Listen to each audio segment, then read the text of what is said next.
Hey guys, it's Tana. Welcome back to my channel. Before we get started, I want to let you guys know about this event. Lucky to Know You. It's a procrastination retreat being held by Corin Wispin on March 28th. There is a meet and greet on March 27th, and this is being held at the Doubletree by Hilton, and she has some rooms, a block of rooms reserved. So if you want a room at the same hotel, I would hurry. Tickets are $99. I think that's a fabulous price for a meet and greet and then an 8-hour event the next day.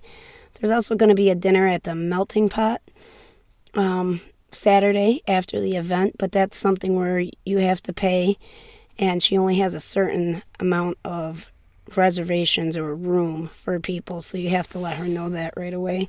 Check out the Lucky to Know You Facebook group, and also tickets are on sale in her Etsy shop. I will be going and I cannot wait. So on to what we're doing here. These are 2 Picket fence items I picked up in the Not Too Shabby shop last month. This is the Flourish Circle Stencil, I believe, and the Pain in My Ass stamp set. And I used some pixie spray on the stencil and put it over a piece of Nina 110 cardstock. And that tool I showed you was an oven cleaning tool, like a scraper I picked up at Family Dollar for $1.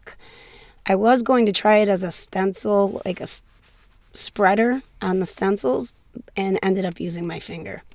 So that was pretty pointless. So I'm taking a whole bunch of different colored dream drops here, and I'm just putting them in different spots in the stencil.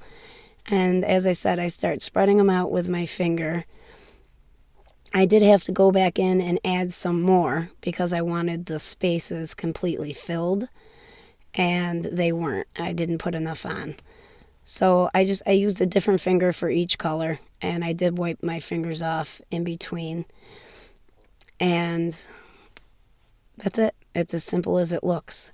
I did go around the outside edge with some of the cloud dream drops and had to add more at the end, but it wasn't too hard to just add it and follow along the line where the stencil should have been.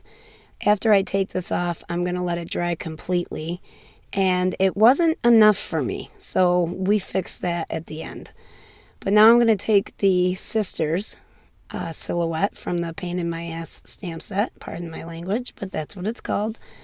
I'm going to use my Ulta New crisp dye ink and stamp that out. I did not put clear embossing powder over this, but I do end up doing that later on. And as you can see, it was the only black one. I wasn't sure what color I wanted to use, so I stamped out a whole bunch of them in different metallic ink colors and then went over them with clear embossing powder. Now I'm going to use some of my Gonze Tombi watercolors and just use some black to put some black splatters all over the card front, the card panel. And you just do it until you're happy with the amount that you have. I like a lot. I always overdo it. Sometimes I think I always overdo it. I dried that with my heat tool, made sure it was dry. And then now without the stencil, I'm just going to follow along everywhere that these colors are, just very carefully. And I'm going to show you here. I wanted it to have a more raised look, so that's what I did. And I did that with every color, and that's how it looks. And now you can see those colors, they pop more. They weren't as vibrant with just a little bit that I put on the stencil with my finger. And I still haven't decided at this point which silhouette I was going to use. So I'm putting some double-sided adhesive on the back there, and I'm just going to put that flat to the card base. And on the back, I just put my stamp real quick. And I used the stamp with just my first name because I'm giving this to my sister. I also write in there the date or the year because the stamp doesn't have the year. So I always write the year in after I use one of those stamps. We're going to use the sentiment that says, "Mom told me you were an accident." I like those snarky sentiments, and I know my sister would get a kick out of it. So I used some VersaFine Clair Nocturne ink, and then I went over that with clear embossing powder. And after I heat set that, I'm going to trim that down, and it's not going to have very much of a border all the way around. Just a simple rectangle with a thin white edge around it.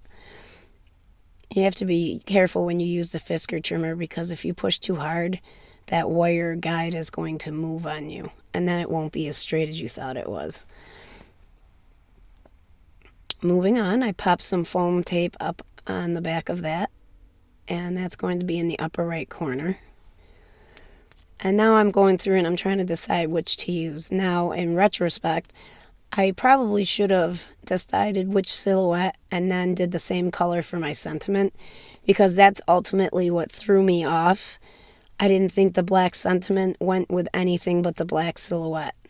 So I ended up using my Versamark embossing ink pad and just pushing my silhouette down on that and heat setting it with clear embossing powder.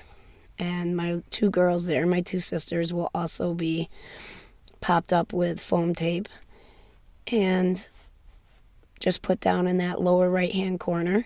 And then I end up, that sentiment up there moved on accident because I didn't adhere it yet. I ended up liking it tilted like that, so that's how I put it on the card. And that's it, just a quick simple card using those two items from Picket Fence. I'm pretty sure these are still available in Jamie's shop, so I will leave a coupon code and the link to the website down below for you guys. And if you're interested in craft retreats, do not forget to go check out Corin's retreat on her Facebook page, Lucky to Know You. Thanks so much for watching, guys. I'll talk to you again soon. Bye-bye for now.